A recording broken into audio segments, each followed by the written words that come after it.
My name is Heather Alexandra, and today we're going to talk about a really cool boss fight.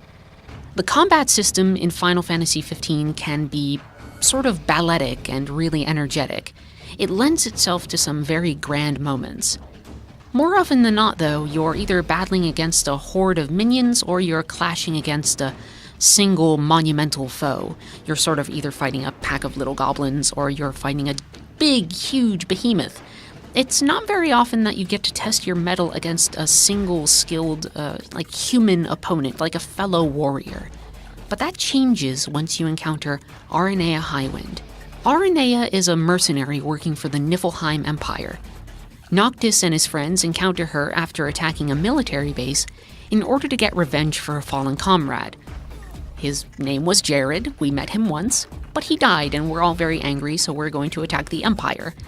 The sequence leading up to this boss fight has a mix of very interesting sort of gameplay mechanics. It goes from like a tense stealth sequence with a lot of platform navigation to a full-on explosive base assault.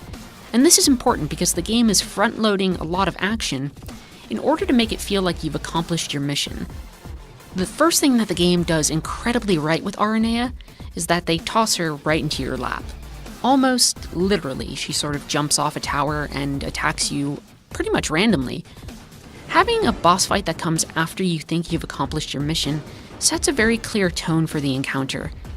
It tells you that Aranea is dangerous, it tells you that she's crafty, it tells you that she got the drop on you and you have to take her seriously.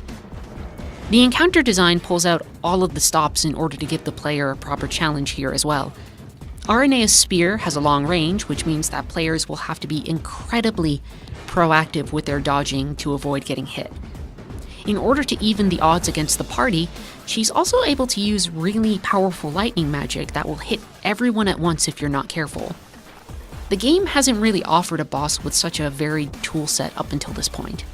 It helps paint Aranea as a threat, while demanding a high reactivity on the part of the player. The result is that combat feels far more dangerous in this encounter than it has for pretty much any other boss fight. While she initially fights on the ground, she'll eventually withdraw and leap into the air for some big attacks after your initial exchange of blows. As she creates distance, the game's design is creating further options and opportunities. The space of battle, that sort of canvas that we get to paint on when we play, expands wider than any previous boss fight in the game. Players can remain on the ground to wait for Aranea's next assault, but eager players can give chase and sort of fly up into the sky using Warp Strike. Pressing the advantage and taking to the skies rewards players with some spectacular, and I mean truly spectacular, air choreography. These moments punctuate aggressive player decisions, and they're important for establishing a solid sort of pace to the encounter. You rush in and you have a little exchange, you rush in again, have a little exchange. There's a nice momentum that occurs. They also give you a sense of control. Final Fantasy XV's combat can sometimes feel like a little haphazard, especially this is still early in the game, so you might have some moments where you're a little clumsy. But filling these moments with powerful animations can sort of make you feel like your actions are a little bit more directed. It helps the player sort of feel more confident even if things are starting to fall apart around them.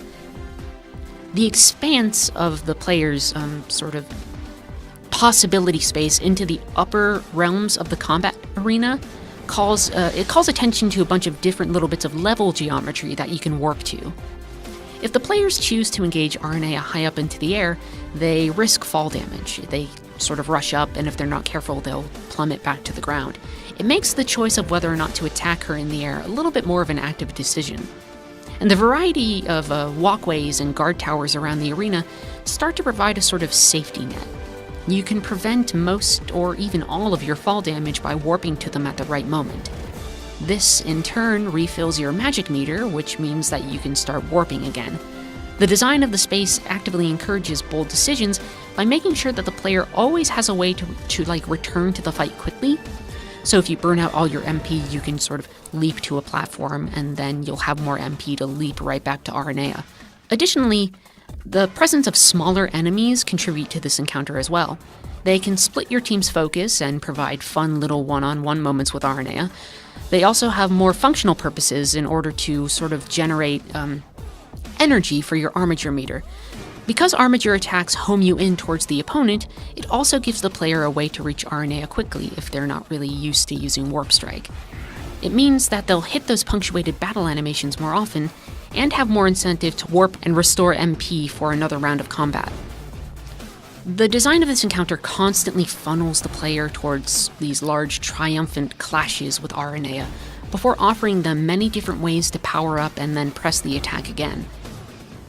The fight finds additional moments to reset the pace by adding contextual parrying. If the player stands their ground instead of chasing Aranea down, the game gives them a chance to do a significant amount of damage by parrying her attacks. Regardless of whether or not the space encourages a certain combat style, the fight's design itself still makes a host of other tactics viable and rewarding. You don't have to chase her down, you don't have to stand your ground, you have different options in order to face down your enemy. If players are feeling sort of timid about their parrying skills, they can even attempt to use the environment to block some of Aranea's larger attacks. Not everything works. The arena frees up a little bit as certain parts of the environment are destroyed, but there are occasions when navigation can become cluttered. Your comrades take up space and the camera can sort of spin around, but these are persistent problems that are sort of there in the DNA of Final Fantasy XV's combat system, and you're going to run into them no matter what. But the nice thing here is that the Aranea encounter mostly sidesteps them by being very active, but those issues still do crop up from time to time. Overall, the encounter keeps a really fast pace, hits moments of downtime with important tactical decisions or sort of eye-catching animations. The player is provided tools to refill their magic and their armature gauges, so they have various options available to them at any time. The environmental design allows for clever spacing of your opponent. Aranea's abilities demand that you have to be really reactive and really invested in the fight itself. Altogether, it combines to form a solid